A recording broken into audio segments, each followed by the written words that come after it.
Assalamualaikum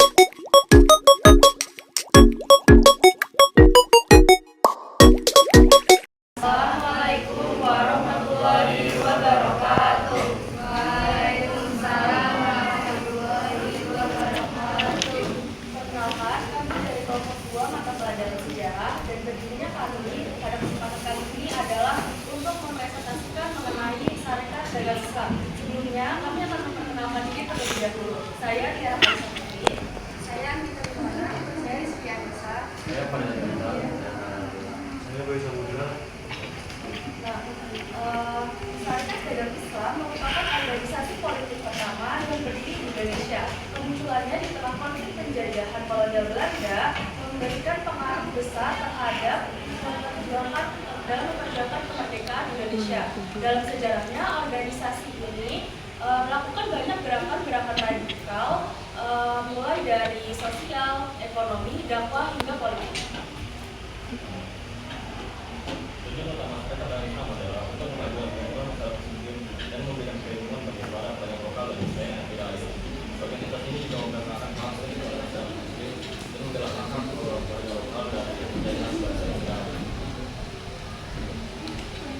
Sarekat Islam Indonesia didirikan pada 16 Oktober 1905 oleh Haji Samanhudi di Solo. Latar belakang pendirian adalah keinginan untuk kepentingan para calon pedagang Islam di Indonesia. Pada tahun 1911, Pos Jog Minoto bersama Hasan Ali Soehardi mendirikan Sarekat Islam di Surabaya. Lalu selanjutnya ada tokoh-tokoh utama dalam pergerakan Sarekat Islam. Yang pertama adalah Haji Samanhudi. Haji Samanhudi merupakan seorang pengusaha batik di Surakarta.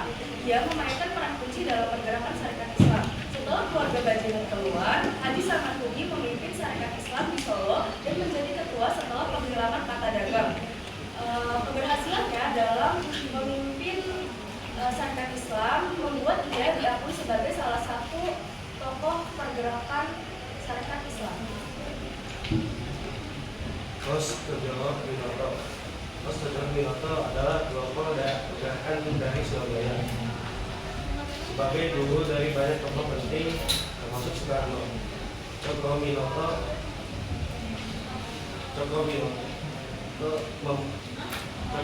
berperan dalam membentuk ideologi SI pada tahun 1920. SI mengalami perpecahan yaitu SI merah dan SI putih. Cokro Minoto memimpin SI putih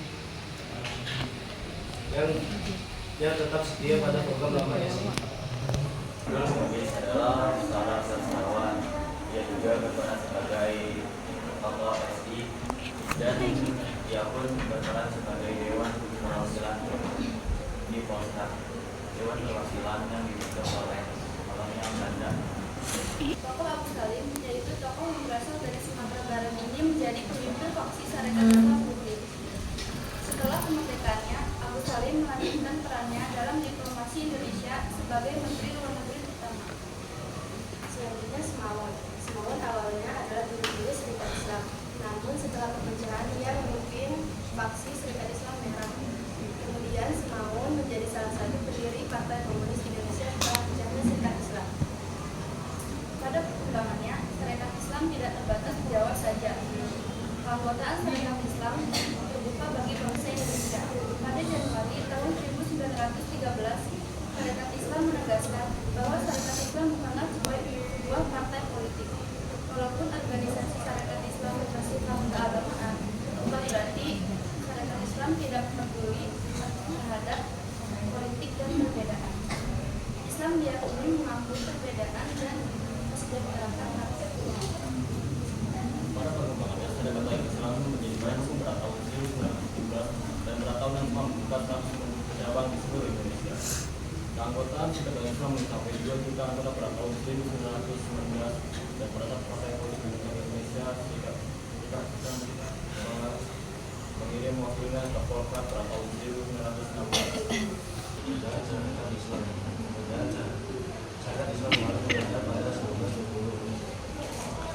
Sarekat Islam mendapatkan pengaruh dari Muslimin pada 1917. Perlahan, semakin besar dan mengalami perpecahan.